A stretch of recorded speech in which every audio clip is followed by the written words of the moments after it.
Hello viewers, in the last class we started with class 10th lesson Heredity and Evolution. We discussed similarities and variation within population, why Mendel is called father of genetics, and in this class we will continue with Mendel's experiments with pea plant that helped him to formulate 3 laws of inheritance. But before that, let's go through these terms quickly to recall the previous knowledge, as well as there are some new terms also, and these terms will help you to understand his experiments in a better way. So let's start with the first term, cell. As we all know, all living beings, no matter how big or small they are, start their life with single cell. Therefore, cell is the basic unit of life. You can see the diagram of cell. It has nucleus which contain thread-like structures. These are called chromosomes. They are not clearly visible but can be viewed under microscope during cell division or just before or after cell division, as during that time they become distinct. Each chromosome is made up of DNA. The full form of DNA is deoxyribonucleic acid, and this is tightly coiled many times around protein that supports its structures. And here you can see this DNA coil. We will not go in detail about DNA. You will study about it in higher class. Just keep this in mind that a section of DNA that codes for a protein is called gene for that protein. They are basic unit of heredity. They contain important information that passes from one generation to other, and they control the traits like height, skin color, etc. And each gene has 2 copies for a particular trait. Now the next term is allele. Each copy of a gene for a particular trait is called allele of other copy. Now next is pure or homozygous trait. When both copies of a gene for a trait are identical, it is called pure or homozygous trait. For example, a trait tallness, if depicted by double capital T, then it is pure trait. Heterozygous trait. When both copies of a gene for a trait are not identical, it is called heterozygous trait.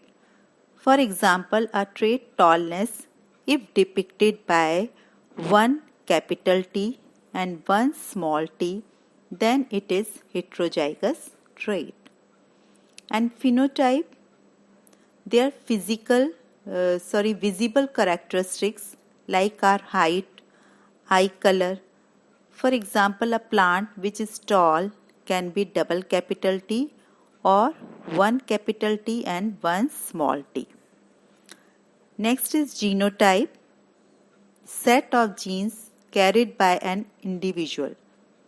For example, both double capital T, one capital T, one small t, both are tall plants, but they have different genetic makeup. Now next is diploid cells, having 2 sets of chromosomes. Here you can see in the diagram diploid cells, there are 2 sets of chromosome. And haploid cells, above diploid cell is haploid cell, it has only 1 set of chromosomes. Now next is gametes. They are organism reproductive cells. They are also called sex cells or germ cells. For example, ovum or egg cells, they are female gametes, and pollen or sperms, they are male gametes. And gametes, they are haploid cells, and each cell carries only 1 copy of each chromosomes. Now monohybrid cross and dihybrid cross, when we will discuss Mendel's experiment, then we will do. Now we move on to self-pollination. Self means where only one plant is involved. So self-pollination is transfer of pollen, male gamete, from anther, which is the male part, to the stigma, female part, of same flower or another flower of same plant. But in cross-pollination, there will be transfer of pollen from anther to the stigma of another flower on a different plant of same species. Now we move on to Mendel's first experiment. At first, he selected only one visible contrasting trait for height. He made a cross between pure tall plant and pure short plant. Such a cross having only one visible contrasting trait is called monohybrid cross. And in this cross, he observed that all plants of F1 generation were tall. No short or medium height plant, only one parental trait was observed. So observing this result, two questions came in his mind. Why short trait was missing? Why only one parental trait is there? Why only one parental trait was there? And whether all tall plants of this F1 generation were exactly same as tall plants of parental generations. Therefore, he allowed this generation to reproduce through self-pollination. And in second generation, F2 generation, as named by him, short trait reappear. But majority of plants were tall, and the ratio of tall and short plants were 3:1. That is, out of 4 plants, 3 were tall. Therefore, from this observation, he concluded that both tallness and shortness trait were passed in F1 plants, but only tallness traits was expressed. That means 2 copies of the traits are inherited in each sexually reproducing organism. These 2 copies may be identical or may be different depending on the percentage of those plants. For a plant to be tall, both copies can be identical as well as different. But for a plant to be short, both copies have to be small t. Therefore, the traits which are expressed in majority of population, they are dominant traits, and those which are not noticed in presence of dominant trait are recessive trait. But they have chances to get expressed in future generation in very small percentage. That is, out of 4 plants, 1 can be small. So on the basis of this experiment, he formulated law of dominance. And according to this law, characters are controlled by distinct units called factors or genes. Because that time Mendel was not aware of the term gene. That's why he used factor for gene. And there are 2 copies for a particular character. And next, these 2 copies can be identical or different. If different, 1 copy dominates the other. That means some traits they are dominating traits and some traits they are recessive trait. And the best example of dominant and recessive trait is right and left-handed people. Now easily you can tell which trait is dominant, as majority of people they are right-handed. So of course it is dominant trait, and only small percentage of people are left-handed, so it is recessive trait. Now we come to his second experiment. In this experiment, he selected two visible contrasting traits for color and shape of the seed of pea plants. They were round yellow seed and wrinkled green seed. He represented round yellow with capital double RY and wrinkled green with double small ry. He made a cross between these two plants and produced F1 generation. Such a cross having two visible contrasting traits is called dihybrid cross. In this cross, as he was expecting, all plants they were round yellow. Then again, he allowed this F1 generation to reproduce through self-pollination. But in F2, the results were not according to his expectations.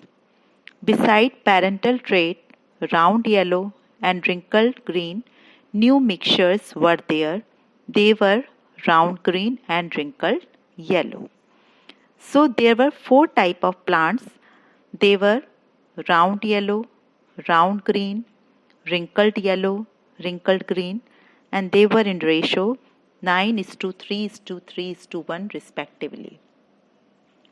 So from that he concluded that the traits round yellow and wrinkled green they are independently inherited.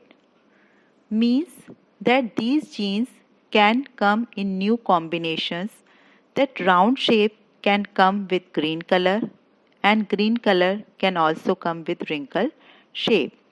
So based on these observations, he formulated another two laws of inheritance. Law of segregation. It suggests that a diploid individual it possesses two copies of a gene for any particular trait and each parent passes one of these randomly to its offspring. Means any copy of male gamete can fuse with any copy of female gamete. Next is law of independent assortment. It describes how different genes independently separate from one another when reproductive cells or gametes develop. For example, round yellow and wrinkled green, they were separated from one another during gamete formation.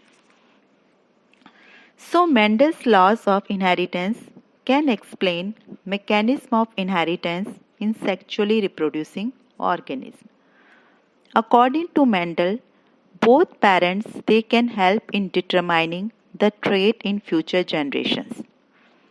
Just have a look at these diagrams. This means each pea plant must have two sets of all genes, one inherited from each parent, and it is possible only when germ cells or gametes they have only one gene set. And gametes they are produced by specialized cells of reproductive organ through a type of cell division, meiosis, about which you will study in higher class. Just keep this in mind that meiosis reduces chromosomes number to exactly half in gametes in comparison to the starting cells. So gametes they have single set of all chromosomes.